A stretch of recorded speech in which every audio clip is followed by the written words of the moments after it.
você vai nos trazer a sua análise sobre a questão da emenda PIX, porque esse é um assunto que está gerando mais desgaste entre Congresso e Palácio e Supremo Tribunal Federal, melhor dizendo, porque o Supremo quer mais transparência na adoção da destinação desses recursos. E o Congresso está dizendo, olha, não é bem por aí, vamos ficar calma aí que a gente sabe como a gente faz.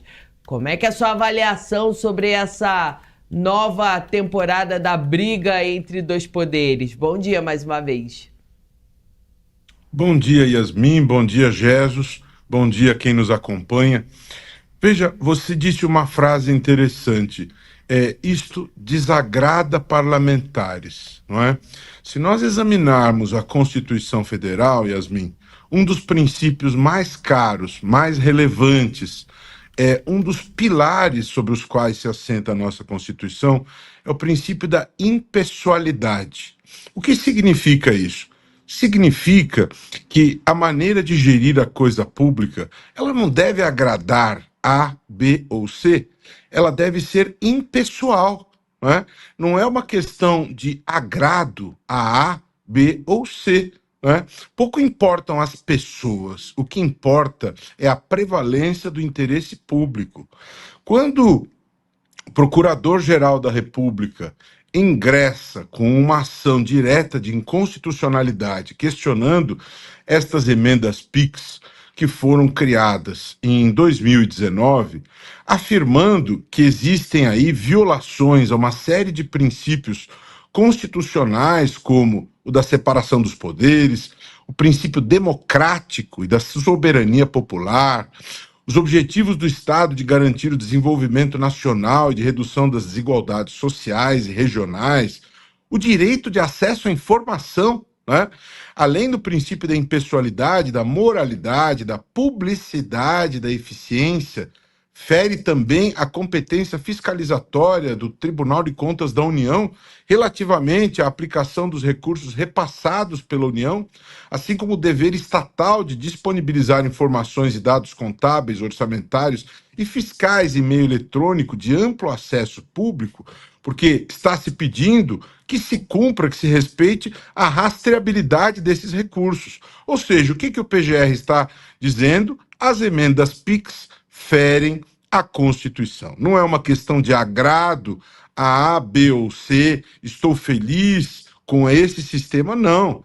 Quem deve estar feliz é o interesse público, é a sociedade, o orçamento público. Ele deve atender às necessidades de saúde pública, educação pública, saneamento básico, segurança pública. É o interesse da sociedade, é o respeito irrestrito à Constituição. Então, se nós já tínhamos uma ação direta de inconstitucionalidade muito bem proposta pela ABRAGE, Associação Brasileira de Jornalismo Investigativo, na qual o Instituto Não Aceita Corrupção pede seja admitido como amicus curiae, agora nós temos mais um player nesta questão, que é a Procuradoria-Geral da República, o Ministério Público, que pela Constituição de 88 foi guindado à posição de defensor jurídico da sociedade, que foi levado à posição de defensor da ordem jurídica e do regime democrático, num dos modelos mais avançados do mundo. Portanto, o Constituinte colocou o Ministério Público numa posição bastante relevante. E este defensor jurídico da sociedade, a quem cabe defender a ordem jurídica e o regime democrático, vem ao Supremo Tribunal Federal e afirma, as emendas PIX ferem a Constituição. Não podem ser geridas, o dinheiro público, o dinheiro do orçamento público não pode mais ser gerido desta maneira. É necessário que haja rastreabilidade. É necessário que as emendas sejam precedidas de um plano de utilização deste dinheiro. Qual é este plano? Onde será investido este dinheiro? Qual é o projeto? Não é? Qual é a obra? Qual é a explicação para isso? E isso é muito claro, isso é o artigo 37 da Constituição, que fala em publicidade. O Brasil é signatário do Pacto dos Governos Abertos, ao lado de outras 7 nações do mundo, onde o Brasil assumiu uma responsabilidade, uma obrigação perante o mundo de ser referência mundial em transparência. Portanto, nós temos a obrigação de ser transparentes, de sermos eficientes, não é? Então, não é uma questão de agrado ou desagrado, não é? Essa é a regra do jogo. A Constituição precisa ser observada. E antes se abrage o pedia em ADI, agora é a Procuradoria-Geral da República que também o pede. O ministro Flávio Dino já havia decidido isso monocraticamente e agora nós temos aí essa questão trazida à cena constitucional, ao Supremo, pelo Procurador-Geral da República, Paulo Gonet.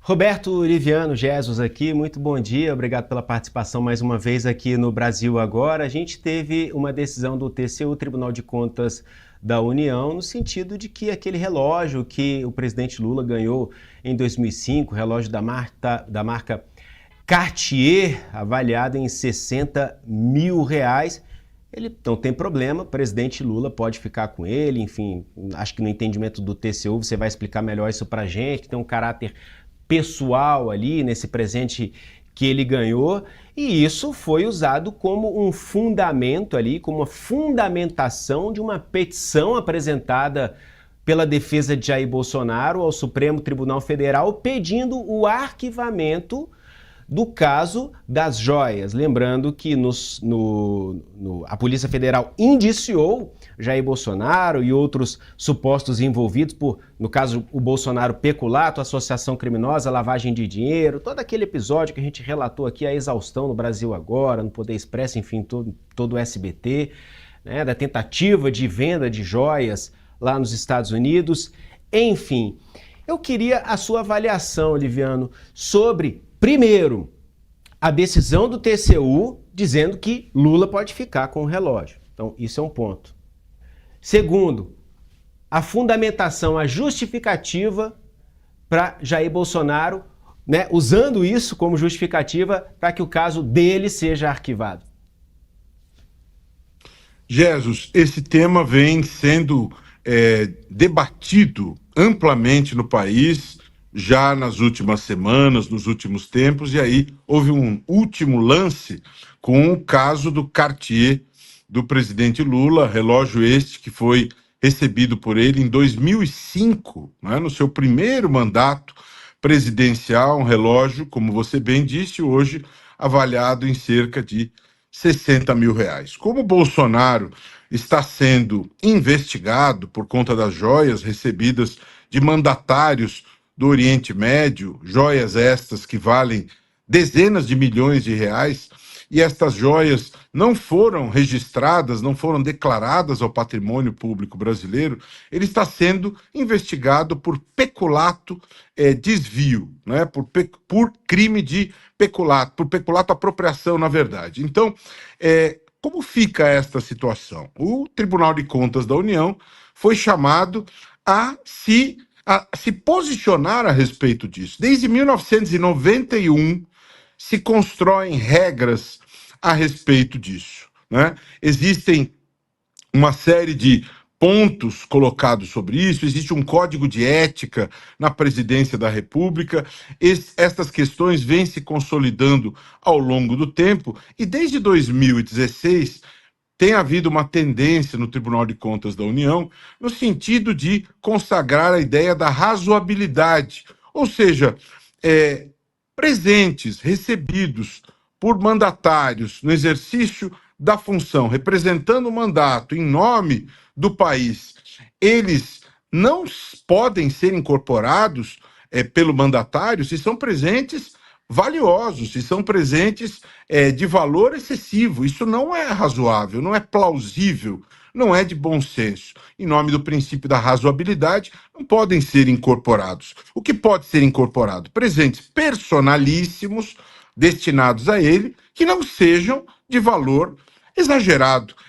Esse é o entendimento que vem sendo consolidado ao longo do tempo. Agora, foi necessário decidir porque havia a questão do relógio, e aí se colocava 2 pesos e 2 medidas, porque Lula também tem que devolver este relógio. Aí se formaram 3 correntes por parte do TCU para examinar isso. A primeira, vamos fazer valer o princípio da razoabilidade, e Lula também terá que devolver o Cartier. Segunda, não, Lula não terá que devolver o Cartier, de fato vale o princípio da razoabilidade, mas na época em que Lula era presidente, ainda não havia esta construção, e as regras punitivas não podem retroagir em prejuízo da pessoa que está sendo investigada, que está sendo punida. E a terceira corrente, não.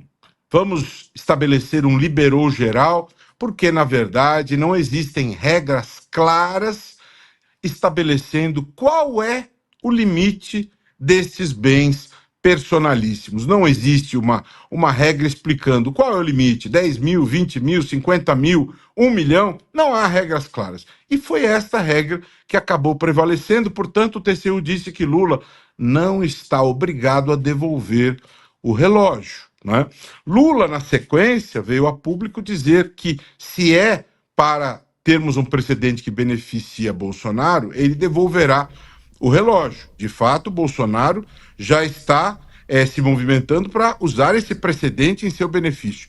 E mesmo que Lula, Jesus, devolva o relógio, o fato é que o precedente existe e Bolsonaro pode invocá-lo. E só para fechar o meu comentário, sempre lembrando, o que é o TCU? O Tribunal de Contas da União é composto por ministros escolhidos politicamente, não há mandatos, e seus nomes são escolhidos, na verdade, em última análise, pelo Senado, né? Eu defendo a ideia de se estabelecer mandatos nestas escolhas.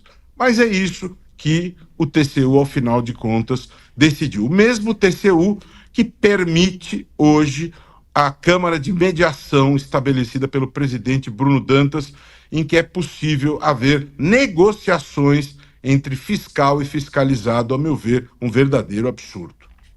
Pois é, Liviano. Outro verdadeiro absurdo que você vai tratar aqui conosco para encerrar sua participação de hoje é a questão da Guarda Municipal ali de São Paulo, que as investigações estão mostrando que há uma espécie de milícia agora dentro da Guarda Municipal e que eles estariam envolvidos com uma organização criminosa.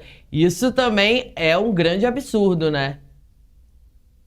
Infelizmente, Yasmin, nós temos estas fatias das instituições que se envolvem com o crime, não só na Guarda Civil, como infelizmente na Polícia Civil, na Polícia Militar, e o único caminho que se pode ter em relação a isso é uma investigação rigorosa em relação a estes agentes que se desviam da função para que efetivamente eles sejam punidos, né? Agora, eu penso que o que é necessário destacar em relação à Guarda Civil, especialmente no momento em que nós nos aproximamos das eleições, estamos aí a menos de 2 meses das eleições, e o tema Guarda Civil é um tema objeto de debate. Aliás, tivemos outro dia aí um primeiro debate de candidatos para as eleições, e esse tema está em pauta porque a criminalidade, os índices de criminalidade são altíssimos, e muita gente, às vezes, vai por caminhos demagógicos em relação a isso.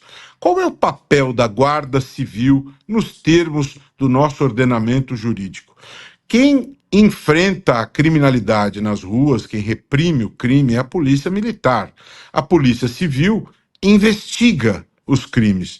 E a Guarda Civil, que é uma guarda conceitualmente desarmada, cabe a ela a guarda, a vigilância, a patrulha do patrimônio público, a guarda das escolas, dos monumentos públicos. A Guarda Civil não é uma força a qual cabe a função da Polícia Militar, não é? Então, é necessário ter bastante cuidado no manejo destas questões. Os guardas civis não têm o treinamento da Polícia Militar, não há esta função institucional da Guarda Civil. Então, é necessário ter bastante cuidado, porque são instituições diferentes com funções diferentes.